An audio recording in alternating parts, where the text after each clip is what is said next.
नमस्कार, जी बिजनेस पर आपका स्वागत है। आप देख रहे हैं पावर ब्रेकफास्ट। आपके साथ मैं हुमानसी दवे। सीधा विदेशी बाजार के संकेत आपके सामने रख देते हैं। सबसे पहले एसजीएक्स निफ्टी आपके टीवी स्क्रीन पर 16,284 के स्तर पर फिलहाल हल्की सी बढ़त के साथ यहां पर ट्रेड देखने को मिल रहा है। डाउ फ्यूचर्स में सपाट ट्रेंड है और निक्केई जो कि एक दिन की छुट्टी के बाद खुला है, वहां पर तेजी के साथ फिलहाल कामकाज देखने को मिल रहा है। हांगकांग के बाजार में भी करीब 180 अंकों की तेजी यहां पर है। लेकिन बीती रात अमेरिकी बाजार में मिला जुला ट्रेंड देखने को मिला। एक सीमित दायरे में उतार चढ़ाव के बीच कामकाज डाउ में भी दिन भर चलता रहा और 100 अंकों की गिरावट के साथ वहां पर क्लोजिंग दिखी। हल्की सी बढ़त नैस्डैक में रही। लेकिन विदेशी बाजार में कौन से संकेत हैं जो अहम है, कौन से ट्रिगर्स हैं जिस पर आपको नजर रखनी है, क्या कुछ अहम है, सब कुछ दीपांशु भंडारी से जान लेते हैं। दीपांशु, आज विदेशी बाजार के संकेत मिले जुले कहीं या फिर सुस्ती भरे? Good morning Mansi. ठीक ठाक एक्चुअली संकेत हैं। हल्की सी सुस्ती आपको आती हुई दिखी है स्पेशली अमेरिकन और यूरोपियन मार्केट्स में, पर उसके विपरीत अगर आप देखें एसजीएक्स निफ्टी हल्की बढ़त से ट्रेड कर रहा है। डाउ फ्यूचर्स भी एकदम सपाट है इस समय। जापान एक दिन की छुट्टी के बाद खुला है, 1% ऊपर है और बाकी के एशिया बाजारों में भी ठीक ठाक ही कारोबार आपको होते हुए दिख रहा है। एक्चुअली कल शाम को भी अगर आप देखें तो अमेरिकी बाजारों में कुछ ज्यादा खास नहीं हुआ। एक बहुत ही सीमित दायरे में कारोबार होते हुए और हमने मिली जुली क्लोजिंग देखी, जहां परसों या फिर फ्राइडे के सेशन में हमने देखा था कि डाउ और एसएनपी पॉजिटिव क्लोज हुए थे और नैस्डैक गिरावट के साथ बंद हुआ था। कल शाम को हमने देखा कि डाउ और एसएनपी पर गिरावट थी और नैस्डैक पर हल्की पॉजिटिविटी दिखी। पर 200 पॉइंट्स के कम की रेंज में डाउ ने ट्रेड किया और वहां पर हमने देखा कि करीब 100 अंक गिरकर बंद हुआ। एसएनपी 500 तो लगभग सपाट था। नैस्डैक में जरूर हल्की बढ़त देखी है। स्मॉल कैप्स की बात करें तो रसल 2000 करीब 0.6% फिसला है। वहीं हमने देखा फ्राइडे को 0.6% की गेन थी। यहां पर बॉन्ड यील्ड पर हल्की सी और बढ़त हुई है, अब 1.32% के करीब आपको आती हुई दिख रही है 10 साल की बॉन्ड यील्ड। आईटी और बैंक शेयर्स यहां से बाजार को सहारा मिला है, स्पेशली बॉन्ड यील्ड बढ़ने से बैंक्स में थोड़ा एक्शन आते हुए दिखा। पर दूसरी तरफ हमने देखा कि energy, hotels, cruise stocks, airline stocks यहां पर भारी गिरावट आती हुई दिखी। जो इकोनॉमी से जुड़े सेक्टर्स हैं यहां पर दबाव था और उसकी वजह भी है कि कोरोना के मामले यूएस में बढ़ते हुए दिख रहे हैं, जहां पर पिछले हफ्ते हमने देखा कि 7 दिनों की एवरेज मामले करीब 74,000 के करीब आ रहे थे। अब 7 दिनों के एवरेज मामले बढ़कर 1,08,000 के करीब आते हुए दिख रहे हैं। तो रोजाना 1 लाख से ज्यादा कोरोना के मामले आ रहे हैं, तो थोड़ी मांग पर चिंता वहां पर बनती हुई दिख रही है। इसके अलावा कल का इन्फ्लेशन डेटा भी आने वाला है, तो उससे पहले थोड़ा कॉशियस सेंटिमेंट है जहां तक बाजार की सवाल है। पर इंफ्रा पैकेज पर रखिए नजर, जो 1 लाख करोड़ के इंफ्रा पैकेज की बात हो रही है, ऐसे पूरे संकेत हैं कि आज शाम को यूएस सेनेट इसे पास कर सकता है, मंजूरी दे सकता है, तो वहां पर सबकी नजर बनी हुई है। यूरोप में देखें तो मिला जुला एक्शन आपको आते हुए दिखा, पर कच्चे तेल में एक बार फिर से भारी गिरावट थी।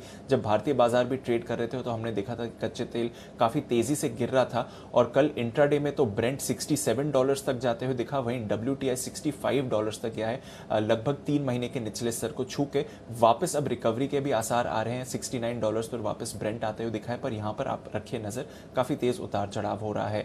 इसके अलावा सोने पर दबाव है, 4 महीने के निचले स्तर पर है और डॉलर में आपने मजबूती देखी है। और क्रिप्टो बाजार पर रखिए नजर कल की, क्योंकि कल बिटकॉइन में 5% से ज्यादा उछाल आपको दिखा और 46,000 के करीब बिटकॉइन ट्रेड करते हुए दिख रहा है। तो यहां पर भी पिछले कुछ दिनों से आपको एक्शन बढ़ते हुए दिख रहा है। बिल्कुल दीपांशु, शुक्रिया विदेशी बाजार के संकेत यहाँ हमें बताने के लिए। फंड एक्शन जान लेते हैं। संस्थागत निवेशकों ने कल क्या है, एफआईआईज की कैश मार्केट में खरीदारी है और वायदा बाजार में बिकवाली है। कैश मार्केट में 212 करोड़ की खरीदारी की है एफआईआईज ने, तो वायदा बाजार में करीब 4,952 करोड़ की बिकवाली एफआईआईज की तरफ से आती हुई दिखी है।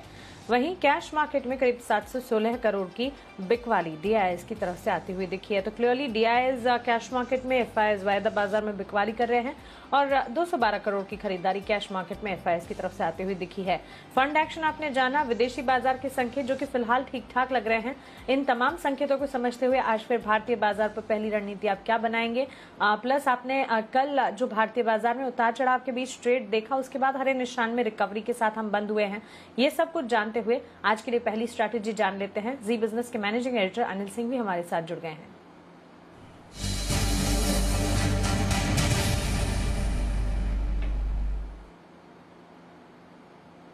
गुड मॉर्निंग अनिल सर, आज के लिए पहली स्ट्रैटेजी क्या बनाई जाए? Good morning Mansi. देखिए संकेत मिले जुले हैं, बहुत अच्छे नहीं, बहुत खराब नहीं, और एफआईज और घरेलू फंड का एक्शन भी आज मिला जुला सा नजर आ रहा है। तो रेंज बाउंड बाजार रहेंगे, नीचे की तरफ बाजार अगर आते हैं वहां सपोर्ट मिलेगा और सपोर्ट के लिए परफेक्ट जगह है 16,125, 16,175। ये 50 पॉइंट की रेंज मजबूत सपोर्ट है। पहला कमजोरी का संकेत निफ्टी पर तभी आएगा जब 16,100 के नीचे ट्रेड करना शुरू करे। जब तक 16,100 के ऊपर बने हुए बिल्कुल कोई टेंशन और चिंता की बात बिल्कुल भी नहीं है। ऊपर में 16,300, 16,350 हल्की फुल्की रुकावट है। ये 50 पॉइंट की रेंज 16,350 को पार करते आप नया लाइफ टाइम हाई बना देंगे और उसके पार नई तेजी बनेगी। अदरवाइज वहां पर आपको प्रॉफिट बुकिंग आती हुई दिखेगी। ठीक कल भी ऐसा ही हुआ है और शुक्रवार को भी। तो ऊपर का लेवल भी एकदम क्लियर है। ऐसा लग रहा है कि पिछले हफ्ते अच्छी तेजी के बाद, बड़े रिकॉर्ड बनाने के बाद बाजार थोड़े से रेंज बाउंड रहेंगे, आराम करेंगे, इस रेंज में वक्त बिताएंगे, कंसोलिडेशन होगा, उसके बाद आगे का मूव तय किया जाएगा। बैंक निफ्टी का जहां तक सवाल है, कोशिश कर रहा है बैंक निफ्टी एक बड़े ब्रेकआउट की।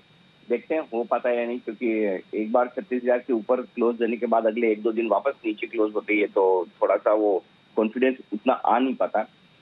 आज की क्लोजिंग ज्यादा इंपॉर्टेंट होगी बैंक निफ्टी पर, लेकिन फिलहाल जो सपोर्ट रेंज है बैंक निफ्टी की वो थोड़ी सी ऊपर की तरफ आज शिफ्ट हुई है, क्योंकि कल क्लोजिंग हमें अच्छी मिली है। और अब आज के लिए सपोर्ट जो है बैंक निफ्टी पर वो 35,600 से 35,800 की रेंज में, ये 200 पॉइंट सपोर्ट का काम करेगी। ऊपर आप 36,350, 36,475 तक बैंक निफ्टी को जाते देख सकते हैं, बशर्ते कि 36,225 के ऊपर पार करके बैंक निफ्टी टिक जाए तो वहां से बढ़िया तेजी बनेगी। तो ये आपके लिए जो रेंज है, जो लेवल है, उस पर आप फोकस करिए। तो सीमित दायरे में दोनों तरफ का कारोबार होगा। अगर शांत शुरुआत के बाद पहले नीचे आ जाएं, सपोर्ट रेंज में खरीदिए। पहले ऊपर चले जाएं तो ऊपर जो रुकावट की रेंज है वहां प्रॉफिट बुक करिए। एग्रेसिव ट्रेडर्स हैं तो थोड़ा शॉर्ट करिए और वापस निचले स्तरों के लिए तैयार हो जाइए और फिर से एंट्री कीजिए। बिल्कुल अनिल सर, शुक्रिया ये पहली स्ट्रैटेजी हमें बताने के लिए। तो एक रेंज में कारोबार देखने को मिलेगा, दोनों तरफ के मौके होंगे। निफ्टी में 16,125 से 16,175, इसे आप मजबूत सपोर्ट के तौर पर मानकर चल सकते हैं। हाँ, 16,100 ये लेवल के नीचे अगर ट्रेड करता है तो फिर कमजोरी के संकेत आएंगे, उसके ऊपर घबराने की जरूरत नहीं है। 16,300 से 16,350 ये निफ्टी के लिए ऊपरी रेंज होगी। बैंक निफ्टी ब्रेकआउट की कोशिश करेगा 35,600 से 35,800, इसे आप मजबूत सपोर्ट के तौर पर मानकर चले। वहीं 36,350 36,475 ये होगा बैंक निफ्टी के लिए ऊपरी रेंज का दायरा। चलिए आगे बढ़ते हैं और खबरों वाले शेयर, साथ ही ट्रिगर्स और कल बाजार बंद होने के बाद कौन से नतीजे आए आज दीपांशु हमें बताएंगे। दीपांशु, शुरुआत नतीजों से, कल बाजार बंद होने के बाद किन कंपनियों के नंबर्स आए? ढेरों कंपनीज के नंबर्स आए हैं। अगर निफ्टी पैक से देखें तो श्री सीमेंट यहां पर आपको मजबूत नतीजे आते हुए दिखे हैं। कुल आय में आपने 48% की बढ़त देखी है। आय यहां पर 3,450 करोड़ की आई है। हमारा अनुमान 3,335 करोड़ का था, तो उससे बेहतर है। कामकाजी मुनाफा 45% बढ़ा है। मार्जिन स्टेबल रहे हैं 29.3% वर्सेस 30%, लगभग अनुमान मुताबिक ही है।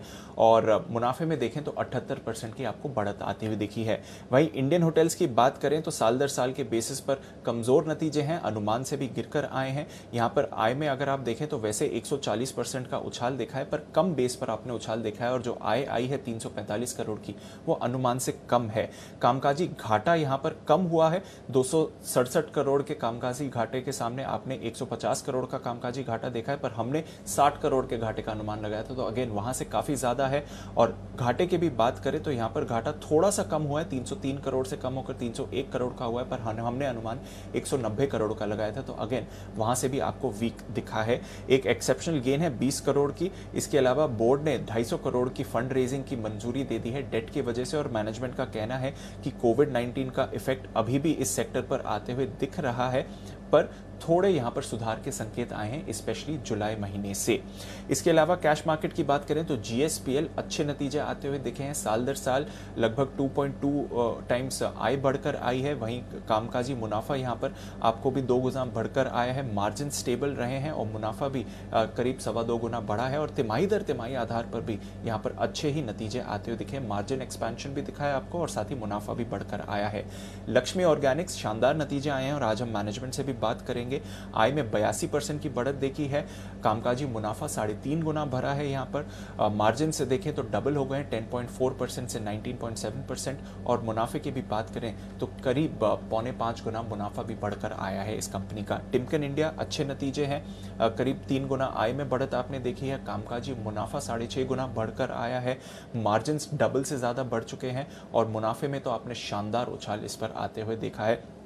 3 करोड़ से मुनाफा बढ़कर करीब 56-57 करोड़ का यहाँ पर आते हुए दिखा है। और तिमाही दर तिमाही हल्की सी सुस्ती है, पर कामकाजी तौर पर अगेन तिमाही दर तिमाही भी नतीजे यहाँ पर अच्छे रहे हैं। फाइनली शैल्बी, कल हमने देखा कि सारे हॉस्पिटल स्टॉक्स एक्शन में थे, शैल्बी के नतीजे अच्छे आए हैं। 5 गुना आय में आपने उछाल देखा है। 5 करोड़ के कामकाजी घाटे के सामने आपने 38 करोड़ के कामकाजी मुनाफे को देखा है और 9 करोड़ के घाटे के सामने मुनाफा यहाँ पर 20 करोड़ का आते हुए दिखा है। तो अच्छे नतीजे रहे हैं शैल्बी की तरफ से भी। बिल्कुल भरपूर नतीजे रहे, लेकिन साथ ही खबरों वाले शेयर्स और ट्रिगर्स कौन से हैं फिर दीपांशु? आज की अगर आप बात करेंगे तो Coal India Power Grid Nifty से, और साथ ही Lupin, Manappuram Finance, Max Financial, Motherson Sumi, Siemens और ट्रेंट वायदा कारोबार के इनके नतीजे आने वाले हैं। एमएसटीसी की सब्सिडरी फेरोस्क्रैप निगम के लिए आवेदन सौंपने की आज आखिरी तारीख है। आईपीओज में भरपूर एक्शन, आज से 2 नए आईपीओज खुल रहे हैं। केम्प्ला सनमार, ये 12 अगस्त तक खुला रहेगा। आईपीओ करीब 3850 करोड़ रुपए का इशू है, जहां पर इन्होंने एंकर बुक से आधी रकम लगभग जुटा ली है, 1732 करोड़ रुपए 541 पर शेयर के प्राइस बैंड पर। एप्टिस वैल्यू, यहां पर भी आप आईपीओ आज खुलते हुए देख रहे हैं। ये करीब 2780 करोड़ रुपए का आईपीओ है, जहां पर आप देखेंगे कि करीब एंकर निवेशकों से 834 करोड़ रुपए इन्होंने जुटाए हैं, जिसमें नोमुरा और साथ ही एक्सिस म्यूचुअल फंड जैसे नाम शामिल हैं। नोवोको विस्टास, पहले दिन आईपीओ करीब 0.16 टाइम्स ही भरा है, तो उतना बड़ा सब्सक्रिप्शन नहीं मिला है, पर रिटेल इशू यहां पर 0.3 टाइम्स बढ़ते हुए दिखा है। आज दूसरा दिन है इसका। कार ट्रेड, पहले दिन ये इशू 0.4 टाइम्स बढ़ते हुए आपको दिखा था, जहां पर रिटेल हिस्सा 0.8 टाइम्स ऑलरेडी भर चुका है। आज इसका भी दूसरा दिन रहेगा।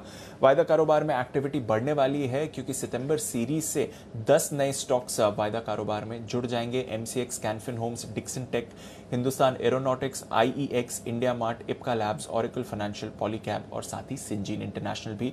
और लाइफ इंश्योरेंस कंपनीज पर आपको रखनी है नजर, क्योंकि जुलाई महीने का जो प्रीमियम डेटा आया है वो उतना खास नहीं रहा है। न्यू प्रीमियम कलेक्शन में आपने 11% की गिरावट देखी है साल दर साल, और महीने दर महीने की बात करें तो 32% की गिरावट है। न्यू इश्यूज के न्यू प्रीमियम कलेक्शन में आपने 7.5% की बढ़त देखी है साल दर साल, और महीने दर महीने आपने करीब 2.5% की बढ़त देखी है। एलआईसी के कलेक्शन में आपने 20% की गिरावट देखी है साल दर साल अगर आप बात करें, पर प्राइवेट कंपनीज का प्रदर्शन थोड़ा बेहतर रहा है। एचडीएफसी स्टैंडर्ड लाइफ ने 3.5% बढ़त देखी है। आईसीआईसीआई प्रू ने 36% बढ़त देखी है। मैक्स लाइफ ने 22% बढ़त देखी है, पर उसके सामने एसबीआई लाइफ ने करीब 6% की गिरावट देखी है। तो सारे के सारे आज इंश्योरेंस स्टॉक्स फोकस में रहने वाले हैं। बिल्कुल दीपांशु, शुक्रिया ये सारी खबरें और नतीजे और ट्रिगर्स हमें बताने के लिए। कल हमारी खास पेशकश एचडीएफसी सिक्योरिटीज के वीके शर्मा ने यहां पर बाजार आज और कल में जो ऑप्शन की दमदार रणनीति बताई है, चलिए आपको वो बता देते हैं। इन्फोसिस अगस्त कॉन्ट्रैक्ट को खरीदने की राय है, 1680 की कॉल।